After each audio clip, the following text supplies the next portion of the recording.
I'm Anisha and welcome to Smarty Pants Kitchen. Today we're going to make Louisiana Seafood Gumbo.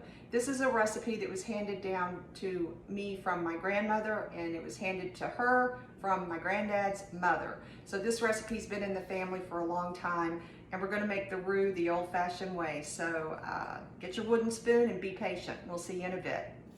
That color, we want it dark, so we're going to keep stirring and stirring. And I've got the temperature on low. Okay, we're about 40 minutes into making the roux, and it's turning darker, and it's kind of dragging on the bottom. We're working with equal parts of oil and flour on a relatively low heat, and we just want to let this roux darken a little bit more. It's definitely darker than peanut butter, but it's not dark enough for our gumbo. So we're going to keep stirring and cooking. We'll be back. Okay, so the roux cooked for about an hour, and then I turned the fire off and let it cool off a little. I'm continuing to stir it with a wooden spoon. And the reason we turned the fire off is because when we add the Holy Trinity, which is the chopped celery, bell pepper, and onion, we don't want it to splatter everywhere. So you can see this is pretty thick, and let's just show the texture with a spoon. You want it to coat the spoon.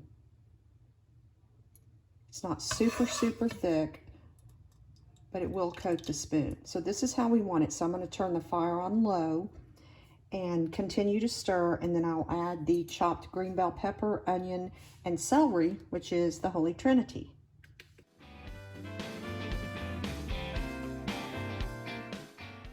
Once the vegetables have cooked in the roux, then we're going to add in our chicken stock and our seafood stock and a little bit of seasonings, and then we'll let this simmer while we prep our seafood. You know, we haven't salted and peppered anything yet. We're going to do that last.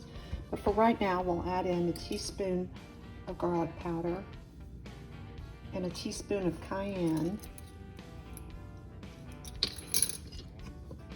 Give that a stir. Then we'll put in a couple of dried bay leaves. That always gives it a really nice flavor. And then we're going to let this simmer on low for about at least 30 minutes. So this is the base of a really good gumbo, and what you have to do is you have to spend some time cooking that roux, and then make sure your vegetables are sauteed and marinated in it for quite a while. I like to let mine sit for about 30 minutes on low heat with the cover on, just to make sure that everything gets seasoned really well and all the flavors blend together.